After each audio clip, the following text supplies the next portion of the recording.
I want to talk to you about something that's been on my mind quite a bit lately. We had an issue at work a couple of months ago, and it affected some people, a lot of us anyway, and something we all have to deal with throughout our lives, and some people more so than others. And when you look around the world today, you see a lot of anger and hatred and violence, don't you, going on? It's permeating the world. It's part of Satan's plan, as we know, but awful lot of anger out there. And anger leads to hatred. Hatred leads to violence. And there are different types of anger, and we know that there's righteous anger. God has righteous anger. We can have righteous anger at times, and there's a place for it. But the anger I want to talk about is destructive anger. You know, and what is anger? You know, that destructive anger?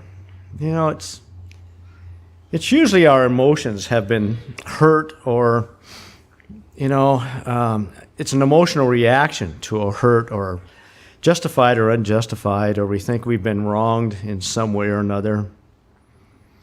And it has a great effect on us, doesn't it? When people do things that make us angry, I mean, virtually every day, there's something happening that happens because of somebody's great anger. Excuse me, you've got road rage, you've got all manner of anger sprouting up because of various things that have gone on. And you think about it, it's amazing how sophisticated as human beings are as a creation. Extraordinarily sophisticated. And yet, like in Charlotte last Sabbath, people were basically picking up sticks and stones and beating each other. It's just amazing. But it's people without God's influence, right? It's people without any idea of what's really right and what's really wrong. They're raw emotions. And so how does anger affect us? Well, it can distort our thoughts, right? It can really distort our thoughts and actions. We can go off and do things we would never do otherwise when we're angry. And I know I've had my moments. I've struggled with anger issues at times, and I think almost all of us have. But I don't know of anybody here that really has an anger issue, as far as I know. But we all have moments at times where situations get to us. And it can cause great harm not only to us, but to others. And if you look at Proverbs 15:1, it's a very short little statement here, but it's so true. It begins with a soft answer turns away wrath, but a harsh word stirs up anger. So you and I can also cause other people to be very angry, can't we? We've got to be careful what we say, how we react to others. In our thought process, we've really got to stop and think before we speak sometimes. I know that's easier said than done. But our words can really get us in trouble with other people and cause an angry result that can result in things that we really don't, want to see happen, but sometimes things just jump out. But also, our responsibility, and as David Holliday has been talking about a lot lately, is our responsibility of taking responsibility for our own actions in reaction to other people's possible anger or insults, or who knows, they thought they were doing good, but it actually in some ways may be hurting. So when you look at this, when you look at what Paul had to say about it, if you go over to Ephesians 4:26, and I think all of us are familiar with these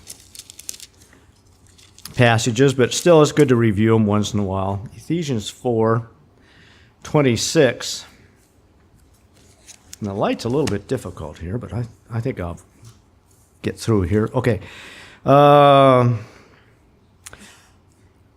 Let's see. I'm trying to find 26. I'm having a hard time seeing here. Oh, be angry and do not sin.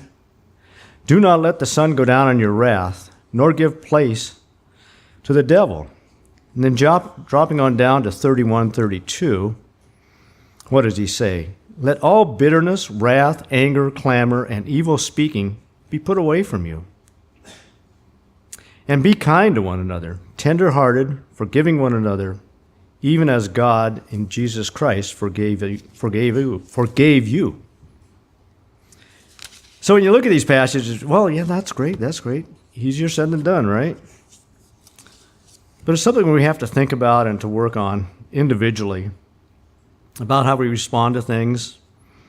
I remember one time I was watching a construction site, and it was the excavation that they were taking place, and on top it was nice, firm soil, and they only had one or two machines there, started digging down into it. And I'm sure the contractor thought, oh, this is going to be a breeze. Well, they got down about 3 feet, and it was nothing but mud.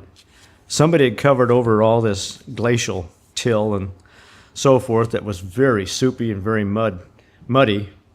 And the guy who was heading up the project, he must have had the contract. He was going crazy. He was really struggling. And I just thought, wow. So I went back at lunchtime to check and see how they were doing. Well, they'd gotten down further. He brought in some more equipment. And they were really struggling with all this mud. And the guy was just beside himself. And I thought, I'm certainly glad I'm not working for that guy. And I'm certainly glad that, the people that are there seem to be putting up with him. But they were really struggling. But anyway, I was just thought, is all that anger he's got, he's just spewing it out. You could just feel the tension. I thought, is that helping? Is that helpful at all? And it really wasn't. I mean, eventually they finally got the hole dug, and it got done. But the guy, he's just beside himself. And I must tell you another time about, as a kid, I was helping the neighbor do some haying, and he had a pretty big field. And he had this old baler. And it was after lunch, and we'd come back, and he was trying to start the baler, and it was a hand crank start on it. So he's cranking away. You see, he's just getting beet red. He's just fighting this thing. And so finally, his son looks over and he says, Dad, the start switch isn't on. You got to turn the start switch on. He got so mad, he threw that handle down, and, he just went raving. He just was so angry. I thought, oh, wow, life's too short for this kind of stuff.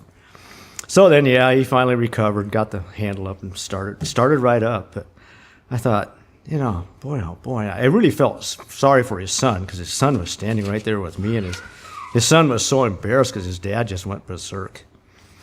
So, brethren, anger, I've thought about this a lot because of what I experienced here a while back. But it can really get the best of us, can't it? We've really got to be careful how we deal with anger, deal with our own emotions. And once again, in Proverbs 15:1, it says, a soft answer turns away wrath. And we got to think about that.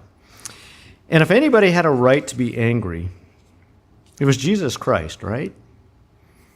I mean, he was being poked at and pushed at all the time by the Sadducees and the Pharisees, and even the apostles once in a while. They didn't understand. But he had righteous anger, didn't he? He would come back with God's truth. He came back not in an angry, violent way, but with God's truth. And then, as we know, as he was on the cross or stake or tree or whatever it was he was dying on, most improbable statement. But it was Jesus Christ. So when he said, Father, forgive them, for they do not know what they're doing. And that's, so emblematic of God and Jesus Christ. That's who they are. Their anger is a righteous anger. It's done in the right way. And when you look at Psalms 46:10, I'm not going to turn there, but it says, this is possibly a way to deal with our anger issues, is be still and know I am God. And, excuse me, that is so true. If we have violent reactions to various things, we're not being still. We're not thinking about God. We're thinking about our own hurt and our own injustice has been done to us. So In that regard, I'm going to tell you the story of what happened 2 months ago at work. There's a fellow there that I'd probably known for 20 years. Worked with him part of the time, not all the time, but part of the time. Knew him real well. He used to come to my shop and borrow tools, and we would talk, and he'd always say, "Oh, how's it going, Bob?" And so basically just 2 months ago, it was after work. I was kind of putting my things away and just getting ready to leave, and I heard some sirens. And I thought, oh, well, somebody's had a medical emergency or, accident on the road or something, but it was heading over town. So I got in my car and started heading over town, and all of a sudden there's all these flashing lights. And the road looked like it was blocked, so I thought, oh, well, I'll turn around and go back to Fall City. I live in that area anyway. I'll go to the store there. So the next day, I found out what all the flashing lights are about. This man, who I thought I knew, and everybody at work thought they really knew this man, had gotten in a very heated argument with somebody in his family. I mean, a really heated argument. He jumped in his truck, tore off, drove through one of our fences, turned around in the middle of the field, drove back out through that same hole in the fence, roared down the road towards Carnation, got a quarter mile down the road, and hit a tree. It killed him. It killed him. That fit of anger, whatever it was about, not only hurt himself, he had a wife, 3 children, a grandchild. His mom and dad live on the farm. His 3 brothers work at the farm. I knew them all. And it's been 2 months, and they are still struggling with this whole affair. He just snapped. The anger made him snap. And it's been so hurtful to the family. The family, in a sense, went into hiding for about a week and a half. Never saw any of them. I saw a few of them one time. And, it was so difficult for them. So, brethren, we got to be really careful about our anger. And I'm not saying any of you have a big issue with it, but it's been on my mind ever since then about anger issues and how much effect it can have on our lives and on other people's lives. So, brethren, don't let the sun go down in your wrath.